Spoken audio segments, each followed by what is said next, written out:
There is a very specific, dangerous kind of silence that settles over a man when someone threatens his children. It isn't loud or explosive. It's the cold, mechanical quiet of a vault locking into place.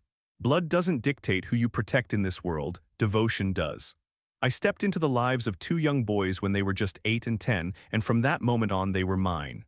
But unlike the brittle, territorial step-parents you hear about, my wife and I made a conscious choice. We weren't going to erase their biological father. We were going to share the load. What followed was a fragile peace that lasted a decade, abruptly shattered by an outsider whose bottomless greed pushed me to teach her the most expensive lesson of her miserable life. Vance was a good man dealt a terrible hand. We invited him into our home, letting him sleep on the guest room mattress every other weekend because he lived out of county and couldn't afford the gas for back-and-forth trips. Corrine, my wife, poured him coffee in the mornings, and we sat on the porch watching Torin and Rydian grow from scrape-kneed kids into broad-shouldered young men. Vance was a former Marine, rough around the edges, entirely broke, but fiercely dedicated. He never missed a single high school football game or track meet, but Vance came with baggage. Her name was Tamsin. Tamsin was a hurricane of bad choices and fraudulent paperwork. She was an ex-girlfriend who treated reality like a rough draft she could rewrite whenever it suited her. She had a rap sheet speckled with forgery and fraud, and an obsession with Vance that bordered on the pathological. She had him thrown into a county jail on a probation violation simply because he traveled to his mother's funeral without filing the exact bureaucratic form, a technicality Tamsin happily reported to the authorities. When he got out, he finally severed the cord, moving towns to escape her orbit. She retaliated with burner phone texts to my sons, masquerading as anonymous family members, spewing vile rumors about their father being a junkie. It took a restraining order to finally mute the static. Then, on a damp Tuesday in October, Vance's heart simply gave out. The shock hollowed us out. He had finally found a rhythm, living out of a single-wide trailer a buddy let him use rent-free. He owned practically nothing. Boxes of rusted tools, fading comic books, stacks of dog-eared Dungeons and Dragons manuals, and a battered 2009 pickup truck. That truck, dented and oxidized, was his pride, and he had promised it a dozen times to Torin for his 18th birthday. Because Vance died intestate and the boys were minors, Corrine was appointed executor of his meager estate. We spent a grueling weekend clearing out the trailer, the air thick with the smell of stale tobacco and old paper. We drove the pickup back to our property, parking it by the barn, waiting for the death certificate to clear the red tape so Torin could officially hold the title. That's when Tamsin re-emerged from the woodwork. She began flooding Vance's sister with unhinged voicemails demanding the truck. She posted wild, fabricated rants on Facebook, claiming she was reporting the vehicle stolen. I ignored the digital noise. But when Corrine and I finally stood at the cold, scratched linoleum counter of the DMV, clutching the death certificate, the clerk slid the paperwork back with a sympathetic wince. Tamsin had already been there. Using her seasoned talent for forgery, she had submitted a fraudulent affidavit claiming she was Vance's common-law wife and sole heir, illegally transferring the title into her name. My oldest son, Torin, had to spend the next 6 months driving to his part-time job with a thick, heavy manila envelope stuffed into the glove box. It contained a notarized timeline, copies of the forged documents, and a letter from our attorney, just in case he was pulled over in a truck reported stolen by a woman who had no legal right to it. It cost us thousands in legal fees to unravel her mess. A regional director at the DMV finally had to manually override the system to grant Torin his rightful title. I was exhausted, bleeding money, and holding onto my temper by a fraying thread. But the probate hearing was approaching, and I assumed the courts would permanently excise Tamsin from our lives. She didn't even bother to show up. Instead of appearing before the magistrate, Tamsin emailed a rambling, venomous manifesto to the court clerk. She claimed she was too busy working to attend, a laughable lie given her chronic unemployment.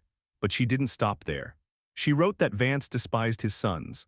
She claimed he only tolerated them, that Corrine and I were leeching off Vance's disability checks, and that my boys were worthless burdens. The magistrate read the email into the record, completely unmoved by her vitriol, and swiftly declared Torin and Rydian the sole legal heirs. Leaving the courthouse, my hands gripped the leather steering wheel of my car until my knuckles turned a bruised purple.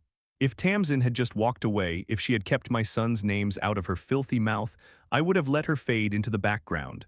But she had crossed the line. She chose to spit on the memory of a father who adored his boys.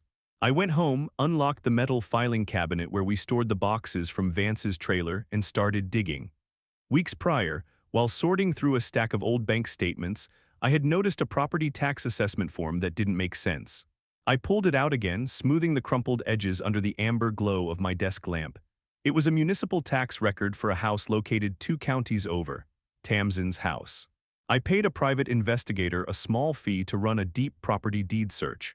The results hit my inbox like a lightning bolt. Tamsin's house, valued at roughly $380,000, had Vance's name explicitly listed on the deed. Years ago, in a scheme to dodge property taxes, she had filed paperwork to co-title the house with him, exploiting his disabled veteran status for a municipal tax reduction. She had put him on the deed but kept only her name on the mortgage. Legally, Vance owned half that property, and legally my sons had just inherited everything Vance owned. We filed a partition lawsuit the following Monday. The strategy was simple. As co-owners, the estate was demanding the liquidation of the asset to distribute the boys' 50% share. Tamsin's panic was palpable, radiating through the panicked, misspelled emails her newly retained lawyer forwarded to ours. We were ordered into mandatory mediation. We sat in a sterile conference room, the air conditioning humming a dull, monotonous drone. Tamsin sat across the polished mahogany table, glaring at Kareen with a hatred so potent you could almost smell it. I offered her an out. I instructed our lawyer to propose a settlement for a mere fraction of the property's actual value. Enough to cover the legal fees she had cost us over the truck, plus a small nest egg for the boys. It was a generous, quiet exit. She scoffed, crossing her arms, her lips twisting into a sneer. She rejected the settlement outright, demanding we drop the suit entirely. By April, her behavior had grown so erratic that her own lawyer formally dropped her as a client. Granted a temporary continuance by the judge, Tamsin attempted one last, desperate hustle. She suddenly notified the court that she had miraculously found a handwritten will from Vance, naming her sole heir, tucked neatly alongside a freshly discovered quitclaim deed, where Vance supposedly signed over his half of the house. The signatures were laughable. The ink practically looked wet. She requested the judge reopen probate to validate these miraculous discoveries. The judge, a seasoned adjudicator with zero tolerance for amateur hour, granted the hearing to review her new evidence. The morning of the final trial arrived with a crisp, clear sky. Kareen, the boys, and I sat in the second row of the courtroom. The heavy oak doors remained shut. The clock on the wall ticked past 9. Then 9:15, Tamsin was a no-show. The judge peered over his reading glasses, his expression carved from granite. He noted for the record that inquiries had been sent to the probate court regarding her newly discovered documents. Tamsin hadn't filed a single page. Her bluff was called and she lacked the spine to sit in the room when the house of cards collapsed. The trial lasted exactly 9 minutes. The judge spoke with a crisp, clipped authority, recording the undisputed facts. He struck the gavel, a sharp, decisive crack that echoed off the wood-paneled walls. He awarded the estate its rightful half of the property. 3 independent attorneys were immediately impaneled to oversee the forced sale of the house. Tamsin is going to be evicted from the home she thought she was so clever to manipulate. The proceeds of the forced sale will be split, with half going directly into trust accounts for Torin and Rydian. For the first time in her life, the consequences of her actions didn't just catch up to her, they completely dismantled her. There is a profound danger in mistaking a person's patience for weakness. When you target someone's children out of sheer malice and greed, you aren't just inviting retaliation, you are begging for a reckoning. Tamsin thought she could forge her way through life, using a dead man's memory as a doormat.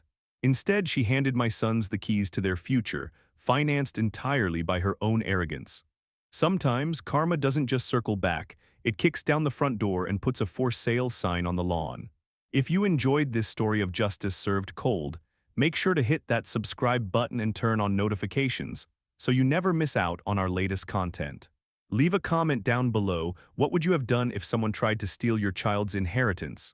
Thanks for watching, and I'll see you in the next one.